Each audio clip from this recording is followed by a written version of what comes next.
Hello explorers of your inner universe. My name is Anea and on this channel we explore psychology and work on our personal growth together.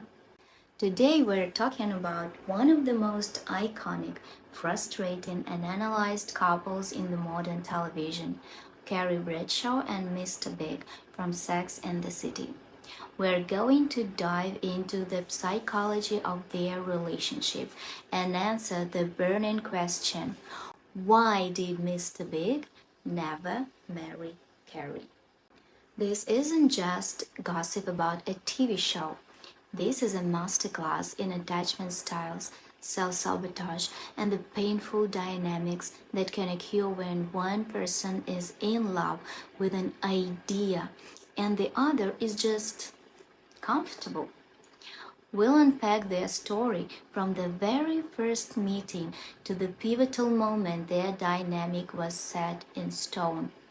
Let's explore. Our story begins with a meet-cute on a New York City street. Carrie drops her things and a pack of condoms spills out right in front of a handsome man in an expensive suit. But let's look at this through a psychological lens. For Big, Carrie is, in that moment, an eccentric woman he just bumped into. Carrie, however, doesn't just see a man. She immediately crowns him, Mr. Big. The real-life author Candace Bushnell wrote that she gave him that name because he was like the big man on campus. Do you see the fatal flaw here? From the very first second, there is a profound imbalance. Carrie falls in love not with the man John, but with the archetype she projects onto him, the archetype of success, power, and unattainability. For Big, she is a potential fun distraction. For Carrie, he is the one. This difference in emotional investment from day one created the toxic push-pull dynamic that would define their entire relationship. She was chasing a fantasy, and he was just taking a stroll allowing her to run alongside him. Their second meeting in his car is where Carrie makes her first strategic mistake. Big asks, "What do you do?" And she replies, "I am a sexual anthropologist." What? Let's be real for a moment. If you were on a date and someone introduced themselves with that title, what would your first thought be? Likely a mix of confusion and a mental note that this person is unconventional. Big, a man of his world, makes a joke. "You mean like a hooker?" But in his mind, a categorization is already happening. Successful, powerful men like Big are masters of categorization. They quickly sort people into boxes for business, for fun, for family. With that one introduction, Carrie unconsciously sent him a powerful signal. I'm not wife material. I'm for experimentation, for fun, for sex without strings.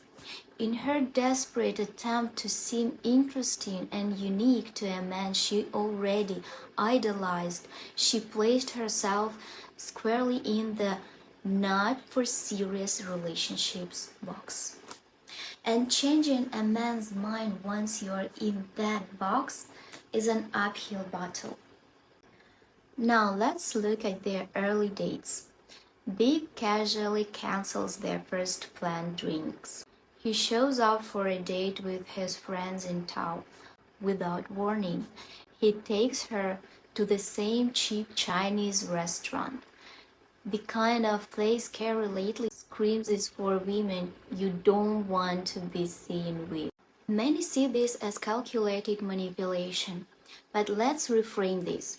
For a man at Big's level, a financier whose plans change by the minute, this behavior is often just his life. It's not necessarily a manipulative tactic. It's a reflection of his priorities. An unfamiliar woman, no matter how fascinating, will, in a moment of crisis, lose to a multi-million-dollar deal. The key here is not his behavior, but her reaction. And to her credit, Carrie sometimes played it brilliantly. When he brought his friend, she didn't endure the awkwardness. She left. When he chased her down the street, she didn't fall into his arms. She made him work for it. "Call me," she says, and that was a power move.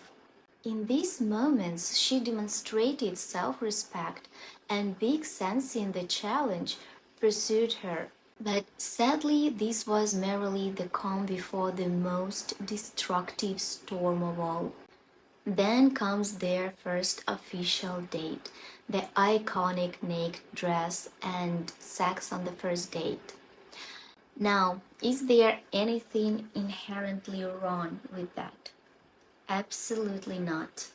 The problem wasn't that act itself, but what happened inside Carrie's head. Carrie is, by nature, an anxious person prone to overthinking and self-doubt.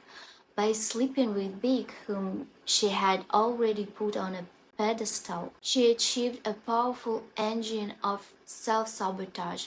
Instead of living in the moment, she started looking for the catch. "He's ashamed of me. He won't introduce me to his friends."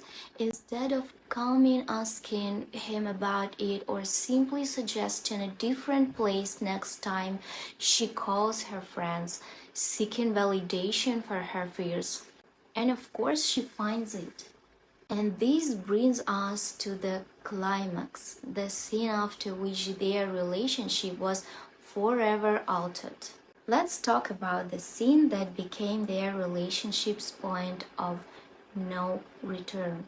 Carrie, intoxicated and emotionally raw, shows up at Big's apartment in the middle of the night.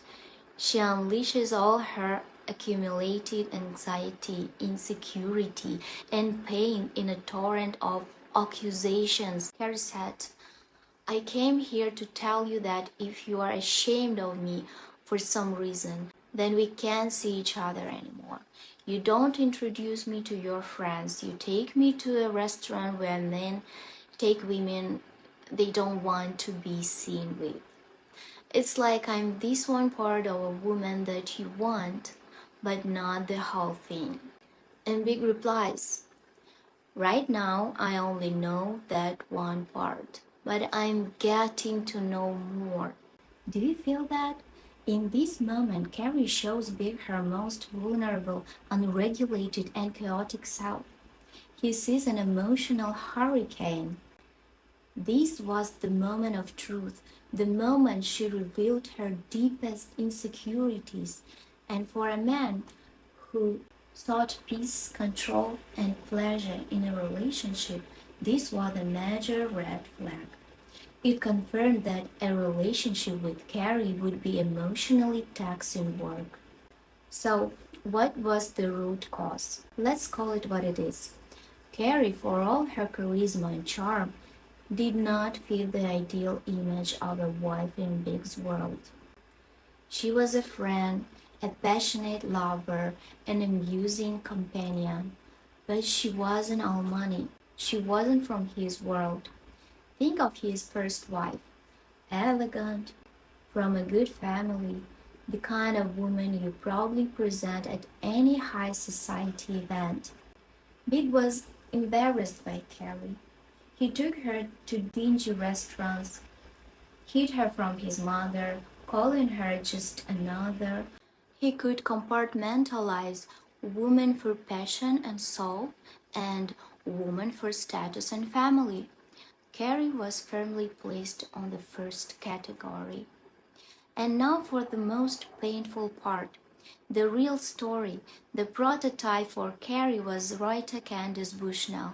The prototype for Big was publisher Ron Galotti. And how did their story end in real life? Not with a trip to Paris or a happy ending with a shoe. Ron Galotti went to Aspen, met another woman, and married her quickly. They had children and live happily to these days. Candace was left with a broken heart. Carrie screamed in the restaurant, You led me on for 2 years and then married a 25-year-old after 5 months, was the real life scream of Candace Bushnell. This entire subsequent story in the series is a beautiful fairy tale invented by the screenwriters. And this is the great danger of Sex and the City. It sells a false narrative.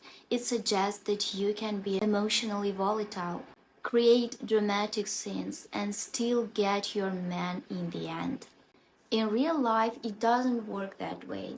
In real life, after the second such late night scene, a healthy man ends the relationship, and an unhealthy one, well, with him you'll be breaking dishes and living in constant stress. So, what do we take from this story? The first, fall in love with a real person, not your fantasy of them. See their faults from the very beginning. The second, present yourself authentically. Don't try to be cooler or more original than you are. Honesty and simplicity create the best first impressions. The third, value your time and peace. If a man doesn't make you a priority, don't make endless excuses for him. A non-committal yes is a no. The fourth, master emotional self-regulation. Your hysterics and late-night confrontations won't bring a man closer. They will only bring you sleepless nights and shattered self-esteem. Your inner peace is your greatest asset. The fifth, watch their actions, not their words. If a man doesn't introduce you to his friends, invite you into his world, or talk about a future, he doesn't see one with you. Believe him and move on.